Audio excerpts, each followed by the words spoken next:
안녕하십니까. 김성문 목사입니다. 오늘 마태복음 9장 1절에서 8절 말씀 같이 보도록 하겠습니다. 예수께서 배에 오르사 건너편 본 동네에 이르시니 침상에 누운 중풍병자를 사람들이 데리고 오거늘 예수께서 그들의 믿음을 보시고 중풍병자에게 이르시되 작은 자야 안심하라 내 죄 사함을 받았느니라. 어떤 서기관들이 속으로 이르되 이 사람이 신성모독하도다. 예수께서 그 생각을 아시고 이르시되 너희가 어찌하여 마음에 악한 생각을 하느냐. 내 죄 사함을 받았느니라 하는 말과 일어나 걸어라 하는 말 중에 어떤 것이 쉽겠느냐.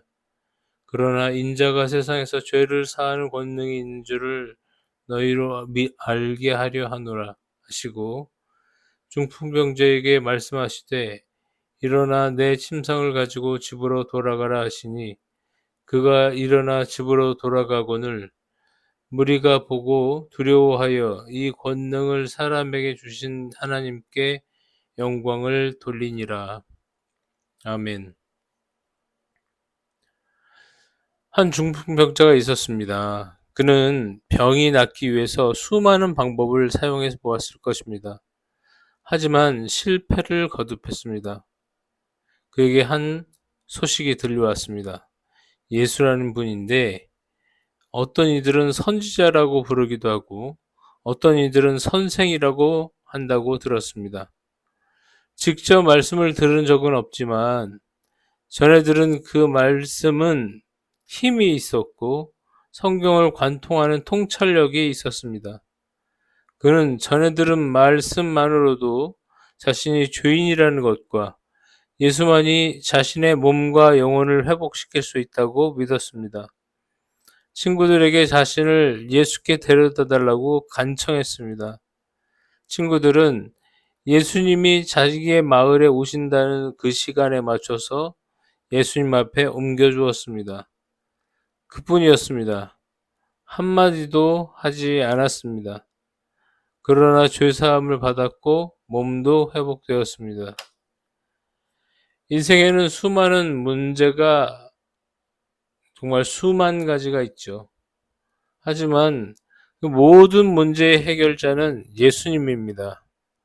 그 문제가 영적 문제이든 육적 문제이든 물적 문제이든 마음의 문제이든 관계의 문제이든 해결자는 한 분이십니다. 바로 예수님입니다.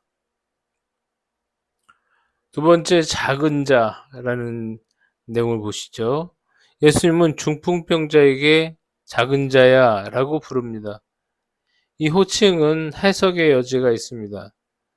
지금처럼 의학이 지식이 발달한 때에는 당연히 중풍병과 소아마비를 구분할 수 있습니다. 하지만 증세가 비슷해서 구별하지 못했을 수 있습니다. 뇌졸중은 뇌신경의 손상으로 인해서 근육의 마비와 언어장애와 시각의 이상을 가져옵니다. 대체로 성인에게 발병하죠. 하지만 소아마비는 바이러스로 인해서 근육들의 마비와 경련을 일으킵니다.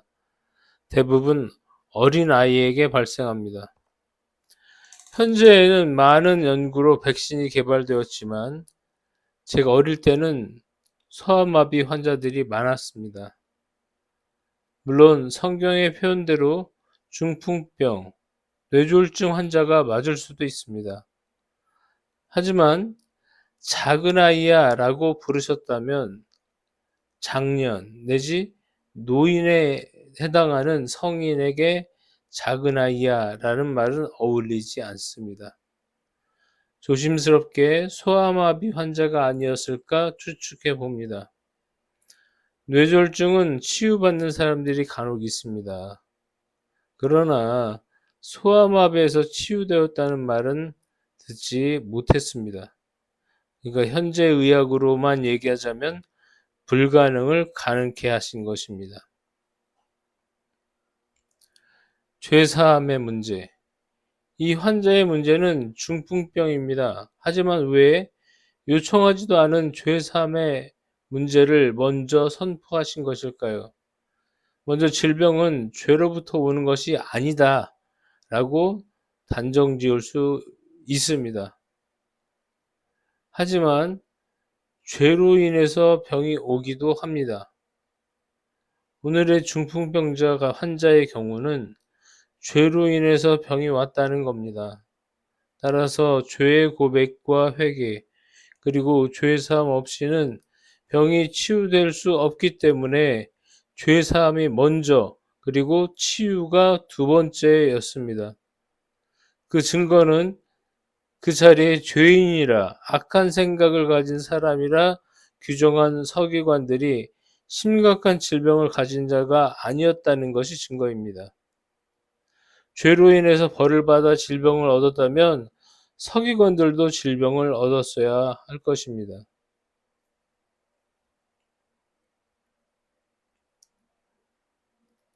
서기관들의 문제는 무엇입니까? 자신들의 율법에 매여서 하나님을 보지 못했던 것입니다. 하나님의 아들을 보지 못했다는 것입니다.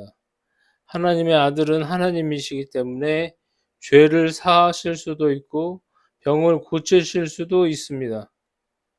중풍병자와 친구들이 잘한 점은 문제에 맞닥뜨려 예수께 왔다는 것입니다. 문제를 허락하신 분도 해결하실 능력 있는 분도 예수님 뿐이라는 고백과 행동이 믿음이라고 규정하는 것입니다. 그 믿음을 귀하게 보시고 육체의 문제뿐 아니라 영적 문제도 해결해 주신 것입니다. 서기관들은 그 알량한 율법적 지식으로 인해서 예수님의 사역을 신성모독이라 규정하고 율법의 울타리를 쳐서 그 밖으로 나오지 못하게 한 것입니다. 그러나 이 울타리는 예수님에게 의미가 없습니다. 그래서 예수님은 그 울타리 밖에 하나님의 일을 한 것입니다.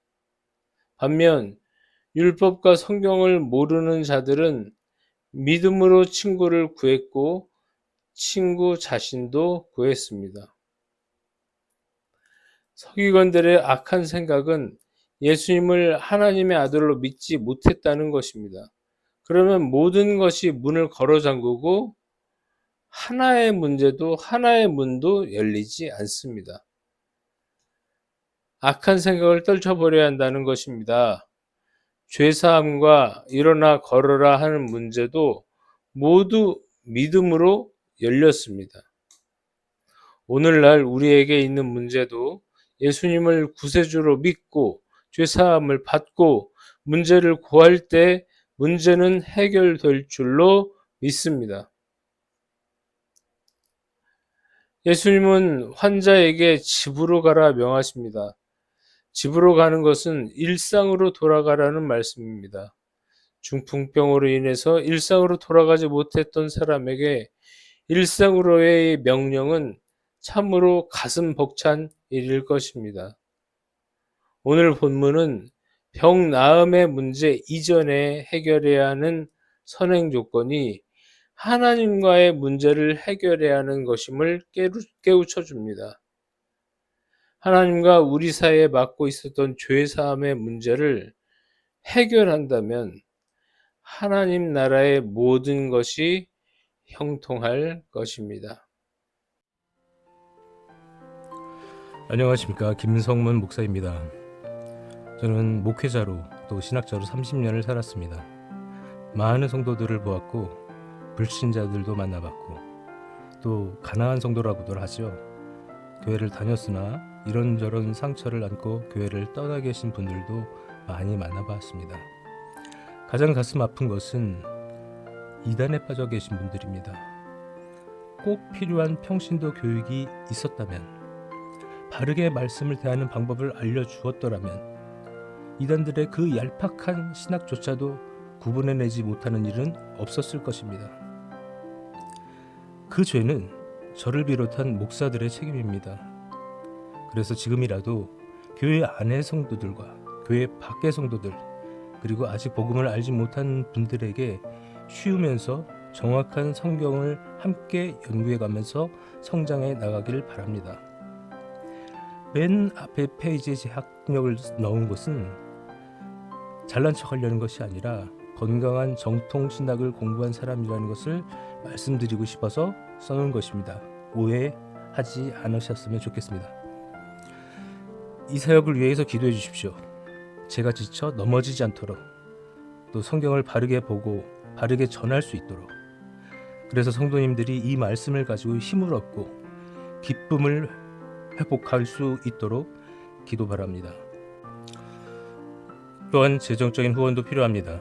유튜브의 특성상 최소 얼마의 시간과 구독자가 있어야 수익이 발생하는 구조다 보니 제 컨텐츠가 많은 사람들이 보기에 어려운 분야이고 유명한 목사나 연예인도 아니기 때문에 쉽게 그 수를 충족하기 어려울 것 같습니다. 저희 교회는 메타교회이나 대한예수교 장로회 합동측에 소속되어 있고 비영리단체로 등록되어 있어서 헌금 영수증이 필요하신 분들은 연말정산 기부금 세 공제에 사용할 수 있도록 준비하겠습니다. 교회 건축은 하지 않기 때문에 건축헌금 필요 없습니다. 하지만 교회가 정해지지 않아서 11조를 낼 것이 마땅치 않다면 저희 교회에 헌금하시기 바랍니다. 정해진 사례와 교회 운영에 필요한 금액을 제외한 헌금 전부를 해외나 국내의 선교 사역을 위해 사용하겠습니다.